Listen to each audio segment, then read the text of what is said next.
painful divorce, depression, and personal tragedies. I'm no chemist, but I do know that poison can be useful towards making medicine. Brendan Fraser has been through hell and back. And it's important to unburden yourself of the things you just don't need anymore. So I can go forward now. How did he almost lose everything after years of striving? I reached a point where I wanted to get off the merry-go-round. Brendan's list of tragedies includes the loss of his mom.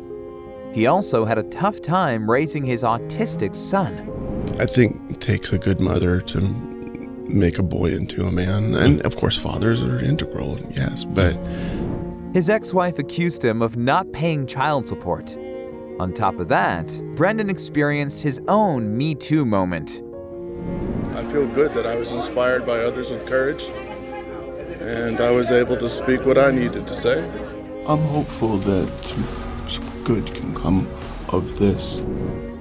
How did he overcome pain and come back stronger? Brendan Fraser was one of the 90s most prominent stars. People still remember his roles like George of the Jungle.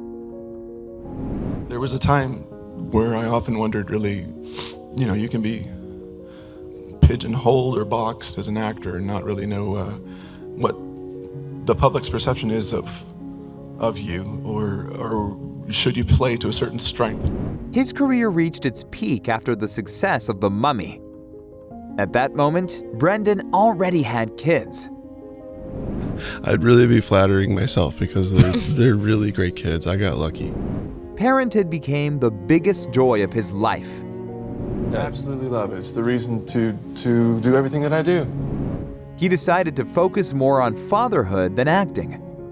I know that in the very busy time I had in the early 90s, I reached a point where I wanted to get off the merry-go-round and I wanted to stop the music and have kids and a family and that kind of thing. And so it kind of worked out that I reprioritized things for me.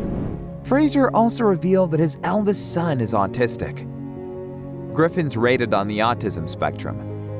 And so he needs extra love in the world, and he gets it. Brendan shares 3 kids with actress Afton Smith. My son's mom is amazing. I think it takes a good mother to make a boy into a man. And of course, fathers are integral, yes, but...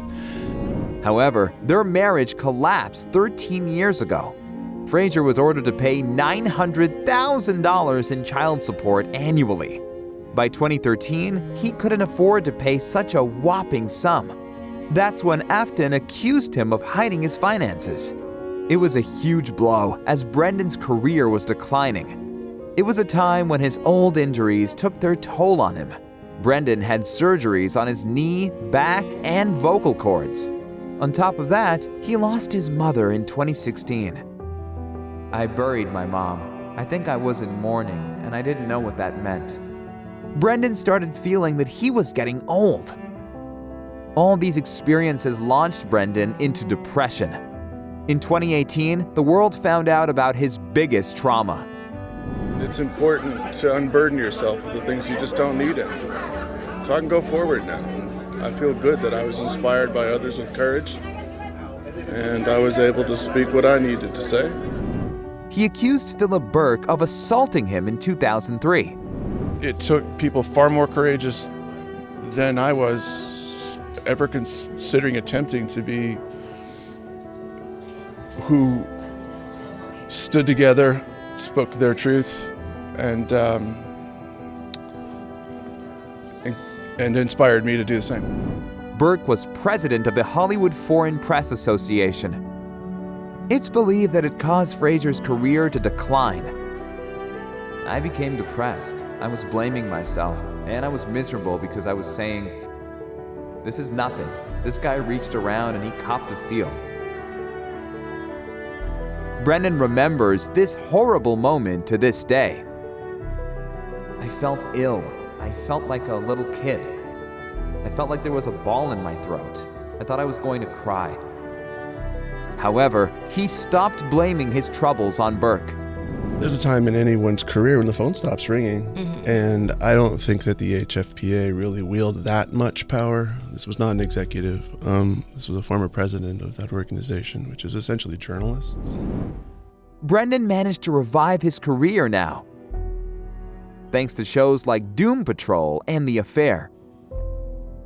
His sons remain his biggest supporters to this day. I get some of my best jokes from them, so and they think I'm a big Waldo, which works out fine. Until I came out with Doom Patrol, now I'm cool again. Fatherhood is still the thing Brendan loves the most. I'm waiting for the, okay, when does it really hit the fan here? But so far, it hasn't. He's looking forward to new career opportunities. Brendan also hopes to make the world a better place. I'm hopeful that some good can come of this. There's a notion that in the world there's poison, and I'm no chemist, but I do know that that poison can be useful towards making medicine. He has a major role in the upcoming movie, The Whale. Brendan will play a 600-pound man there. It looks like people are excited to see him back. Do you think he deserves happiness after all these years?